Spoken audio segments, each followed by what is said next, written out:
All right, so we are here in the village of Eerbeek in the Netherlands, and as you can see, this is the site of one of the several dozen farmers' protests that have sprung up across the entirety of the country. These are real grassroots protests. They're not really coordinated. There's no top-down structure. They're just springing up everywhere, and they are being initiated by farmers who are seeing new government regulations that are being proposed in the parliament as something of a death sentence to their farms, something between 30 to 50% of the farms might actually close down if these regulations go into effect. And so a lot of these farmers, they see this as essentially their last stand to fight back against this encroachment by the government. And down there, it looks like you have some more trucks as well as maybe a group of farmers. So let's go on and talk to them.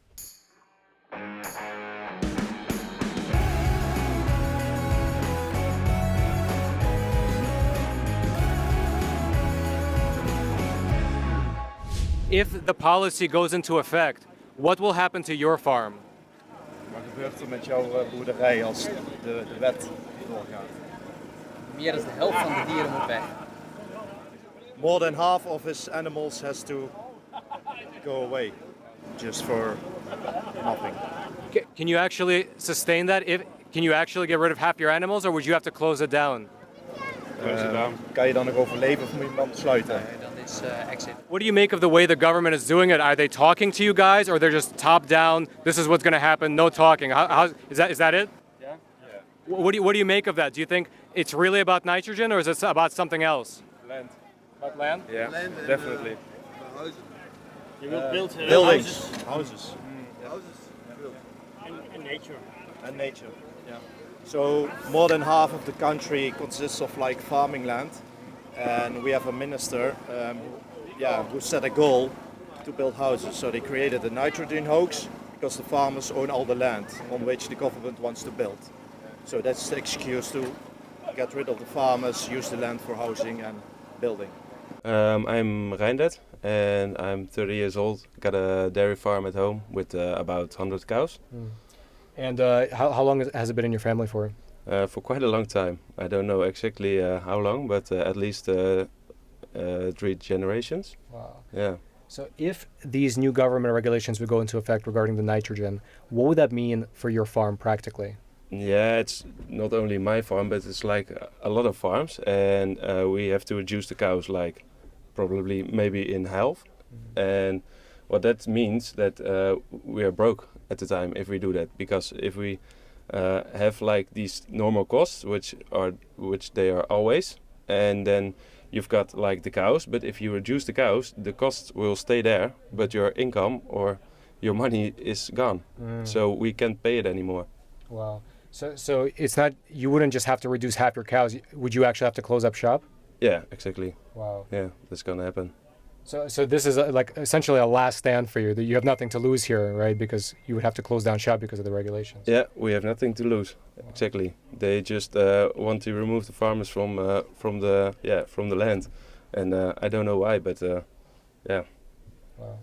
It's crazy plans probably, and I think I know why, because they want to build houses, and they want the field of the farmers, which they can build houses on. That's what that's what I think, or I know. So what brings you guys out here today? I support the farmers. I really support it. It's our food. Yeah. It's their food future. And our government, they want to put refugees on their land because our borders are wide open, just like yours in the south. Just it's too much. And the Dutch people, they have to wait 15 years to be able to get a house for rent. And all these people from Ukraine, North Africa, they're welcome, and they get a house before us. So it's unfair, and they just want the farmers' land for that. So you're saying that, in your opinion, the nitrogen thing is sort of a smokescreen. It's just the way that they're using to get the land from the farmers. That's what you believe? It's all to build to get foreigners on their land. And so you're here in front of this particular building. Can you tell us what this building is and why you guys are here protesting in front of it? Yeah, it's like a building next to like an area full of nature, where our standards with nitrogen and like the farmers need to reduce, and they've already done it the last 30 30 years they already reduced 70%. And just the industries like airplanes or trucks or I don't know actually, they don't have to reduce. And that's why it's so unfair, because they all put it on the farmers. And like the big airplane in the Netherlands, they don't have to reduce like anything. And that's what this industry as well. And especially this one, because it's next to the area, and they just keep going. And that's why I sit like 10 kilometers further with the farm, and I have to reduce like the nitrogen they produce here. Why do I have to do that? So you're saying that this nature preserve, right next to this box manufacturer, doesn't have any nitrogen problems for that manufacturer, but you, 10 kilometers away, you have to reduce your nitrogen output for this nature preserve. Yeah, that's what it is. Wow, so unbelievable. Yeah, it's unbelievable. Huh. I guess one question I would have is like, why do you think that is? But that kind of goes back to there's an agenda behind it. You're saying. Yeah, I think so. I think they want just the field of the farmers. Yeah. Now, a lot of people don't know this, but the Netherlands, despite being such a relatively small country, is the world's #6 food exporter. So just to put that into context, the U.S. is #1, but the Netherlands, which is 267 times smaller than the U.S., is #6. So that is quite amazing. What makes you guys so good? It's such a small country, but you're #6 exporter. Why so? Why are you so efficient?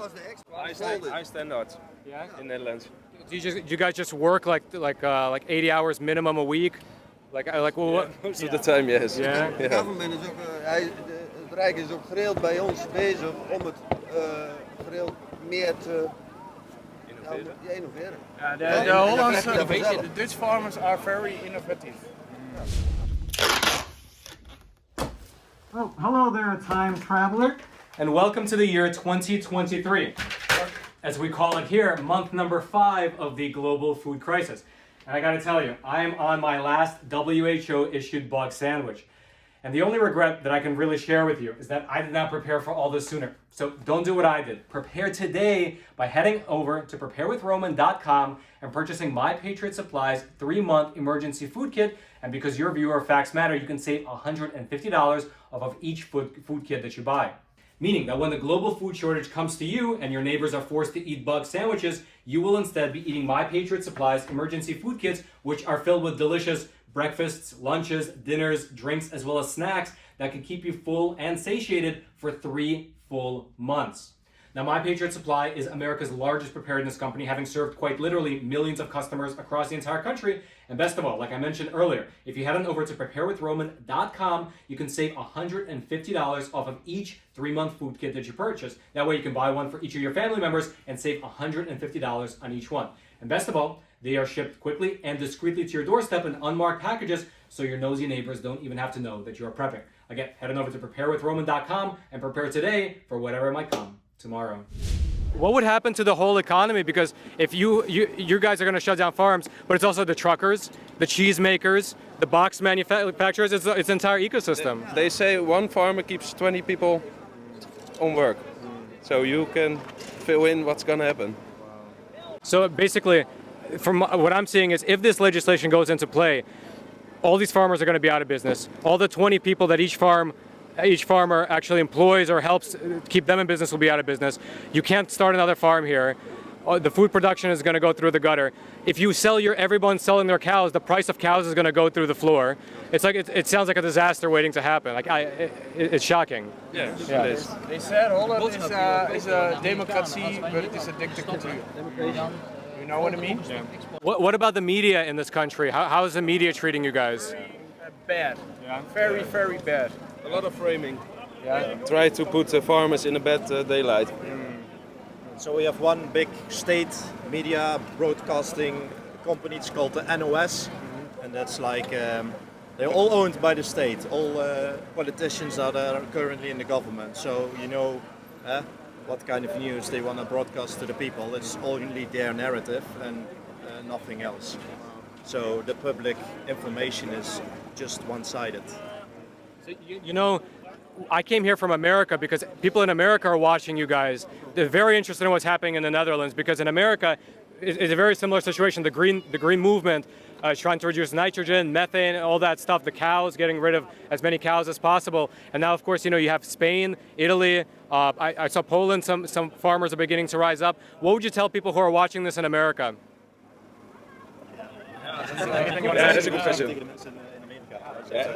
So he says because we have very good quality products, very innovative, and we also export to the US.